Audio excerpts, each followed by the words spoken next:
तो अर्थ ने उसका वहां पकड़ लिया और अपनी तरफ खींच लिया। अभी की मुट्ठियां भीज गई। वो अर्थ को जल्दी नजरों से देखते हुए बोली, क्या कर रहे हो, छोड़ो मुझे। अर्थ उसे अपने आप से सटाते हुए बोला, तुमने अपना रंग दिखाना शुरू कर दिया। ये तुम्हारा घर नहीं है, ये मेरा घर है और यहाँ तुम मेरे हिसाब से रहोगी। ये सुनकर अभी बोली, मैं तुम्हारी कोई गुलाम नहीं हूँ और मैं क्यों रहूं तुम्हारे हिसाब से। अर्थ के हाथ उसके बाजू पर कसने लगे। अभी को दर्द होने लगा। अर्थ गुस्से में दांत पीसते हुए बोला, सिंदूर लगाओ, मंगलसूत्र पहनो, हाथ में चूड़ियां पहन लो। अभी उसे हक्की बक्की होकर देखने लगी। वो कुछ कहती उससे पहले अर्थ ने उसकी मांग में अच्छे से सिंदूर भर दिया और बोला, दिखना चाहिए सबको, यू आर मैरिड। फिर ड्रेसिंग टेबल पर रखा मंगलसूत्र उठाया और अभी के गले में पहनाते हुए बोला, तुम्हारा ऐसी गलती नहीं होनी चाहिए, समझी। अभी उसे घूरने लगी तो अर्थ ने उसका चेहरा अपने हाथों से दोनों गालों को पकड़कर ऊपर किया और कहा, तुम्हारा कोई भरोसा नहीं है ना, क्या पता मुझे धोखा दे दो मेरे पीठ पीछे। फिर वो जानबूझकर चुप हो गया। अभी गुस्से में बोली, यू नो व्हाट, तुम्हें ना पागल खाने में होना चाहिए।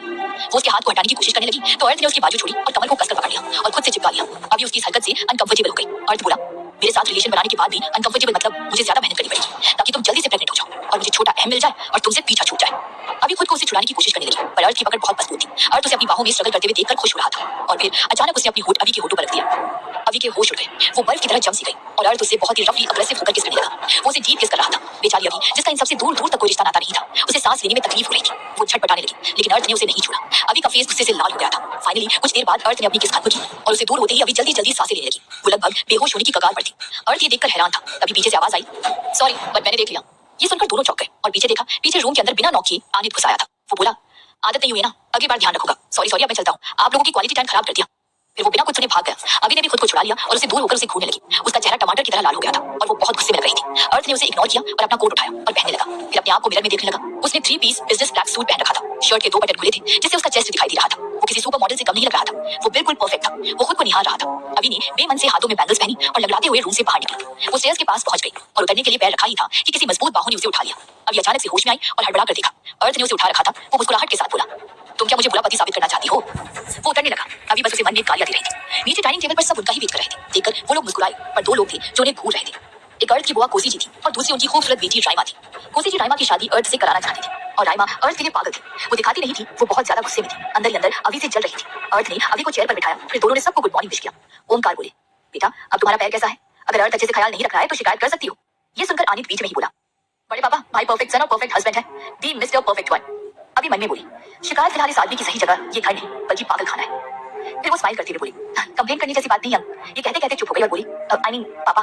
ये सुनकर तेज बोली, जब तक तुम्हारा पैर ठीक नहीं हो जाता ज्यादा काम मत करना, सर्वेंट है और अपना काम अपने पति देव से करवा लेना। ये सब सुनकर सभी हंसने लगे। नीवी बोली, भाई करेंगे ना, वैसे भाभी आपको पहले से ही पसंद थी या। अभी का बोली, कहीं आपने जानबूझकर टिकटबाजी तो नहीं की ना। देखने जाने के पहले तो नुक्ताचीनी कर रहे थे, भाभी को देख भी नहीं रहे थे, मना कर रहे थे, पर देखने के बाद जल्दी से हाँ कह दिया। हाँ बोलो भाई बोलो बोलो। अर्थ बोला, ऐसा कुछ नहीं है। फिर उसने ब्रेकफास्ट पहले अभी के लिए निकाला फिर अपने लिए। अभी मन में बोली, ऐसे प्रेजेंट करता रहा तो इसे तो दुनिया का सबसे अच्छा पति का खिताब मिल जाएगा। फिल्म में काम क्यों नहीं करता ये। दादी बोली, पैर की चोट की वजह से तुम दोनों का हनीमून कैंसिल हो गया बेटा। साक्षी बोली, माँ आप बेचारे को क्यों परेशान कर रही है, कोई बात नहीं, ठीक होने के बाद चले जाएंगे, 1 हफ्ते के लिए नहीं 4 हफ्ते के लिए। अर्थ बोला, उसकी जरूरत नहीं है छुट्टी माँ। आनित बोला, हाँ मम्मी बेडरूम काफी है। फिर अर्थ को आंख मारी। कोसी जी मुंह बनाकर बोली, बहू हो तो क्या संस्कार नहीं है, मैं तुम्हारी बुआ सास हूँ, मेरे पैर नहीं छुए। दादी बोली, कोसी उसे पैर में चोट लगी है। कोसी बोली, माँ पैर में चोट लगी है ना, हाथ तो ठीक है, और चोट लगी भी है या नहीं या बहाना बना रही है, काम ना करना पड़े इसीलिए। अभी ने उन्हें तिरछी नजर से देखा। वो मन में दांत पीसते हुए बोली, बुढ़िया तुझे वक्त आने पर बताऊंगी मैं कितनी संस्कारी हूँ। राइमा गौर से अभी को स्कैन करने लगी। उसे अभी की खूबसूरती से जलन हो रही थी और अर्थ का अभी का इतनी केयर करना उसके तन बदन में आग लगा रहा था। तेज बोला, वो क्या है ना कोसी, आविया के कमर में भी दर्द है। अर्थ ने उसकी कमर तोड़ दी है।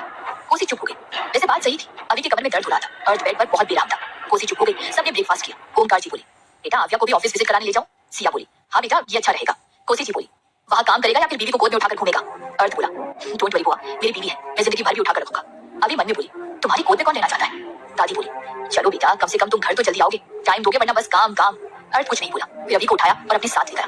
राइमा बेचारी जो रोज जबरदस्ती अर्थ के साथ ऑफिस जाती थी पर आज बस देखती रह गई। आनित भी अपनी कार से ऑफिस चला गया। ओमकार और तेज भी चले गए। अभी चुपचाप बैठी थी कार में। अर्थ लैपटॉप में काम कर रहा था। अभी मन में बोली, इसके ऑफिस में जाकर क्या करूंगी।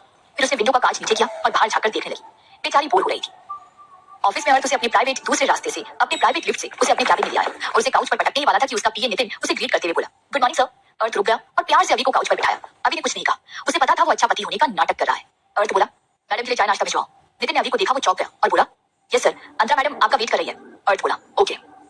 नितिन बोला, 1 घंटे बाद मीटिंग है डिजाइनिंग डिपार्टमेंट के साथ। अर्थ बोला, फिर अभी को देखकर बोला, बोर्ड लगे तो मैगजीन पढ़ लेना। अभी मन में बोली, उसमें कौन सा खजाना मिलेगा। फिर भी उसने हाँ में सिर हिला दिया। अर्थ और नितिन चले गए। अर्थ जब गया तो एक बड़ा की खूबसूरत लड़की उसका वेट कर रही थी। उसने शॉर्ट ड्रेस पहन रखा था। अर्थ मुस्कुराते हुए बोला, अंतरा आई एम सॉरी, तुम्हें वेट करना पड़ा। अंतरा पलटी और अर्थ को देखकर भाग कर आई और उसे लिपट गई और बोली, I miss you so much baby. फिर उसके गाल पर किस किया। अर्थ बोला, मिस यू सो मच। अंतरा एक एक्ट्रेस और मॉडल थी और अर्थ की गर्लफ्रेंड थी। अंतरा बोली, इस 1 महीने में मैंने तुम्हें बहुत मिस किया, तो आज तुम मेरे साथ टाइम स्पेंड करोगे, समझे? अर्थ बोला, हाँ बाबा हाँ, मेरी एक इंपॉर्टेंट मीटिंग है, उसे अटेंड करने के बाद आज का दिन और रात तुम्हारा, ओके? अंतरा बोली, और तुम्हारी सो कॉल्ड वाइफ का क्या? अर्थ ने कहा, डोंट वरी, वो क्या कर लेगी, वैसे भी मुझे उससे कोई मतलब नहीं है, तुम्हें तो पता ही है मैंने उससे शादी क्यों की है, ताकि उसके जरिए उसे और उसकी फैमिली को बर्बाद कर सकूं। अंतरा बोली, उसे तलाक देने के बाद तुम्हारी फैमिली मुझे एक्सेप्ट तो कर लेगी ना? अर्थ बोला, मैंने तुम्हें कमिटमेंट किया है कि मैं तुमसे शादी करूंगा, मतलब करूंगा, चाहे कुछ भी हो जाए, अंडरस्टैंड? और भले ही उसे मेरी फैमिली कितनी भी पसंद क्यों ना करती हो, मैंने उसके लिए सब प्लान किया है। जब मैं सेटिस्फाइड हो जाऊंगा कि मेरा बदला पूरा हो गया है, तो मैं उसके लिए ऐसी सिचुएशन बना दूंगा जिससे मेरी फैमिली उसे नफरत करने लगेगी और खुद ही मेरा तलाक करवाएगी। डोंट वरी, तुम वेट करो, मैं मीटिंग जल्दी खत्म करके आऊंगा। उसने उसके माथे को चूम लिया और चला गया। उसे नहीं पता था कि दूर से ही ओमकार जी और अभी देख रहे हैं, तेज भी देख रहे थे।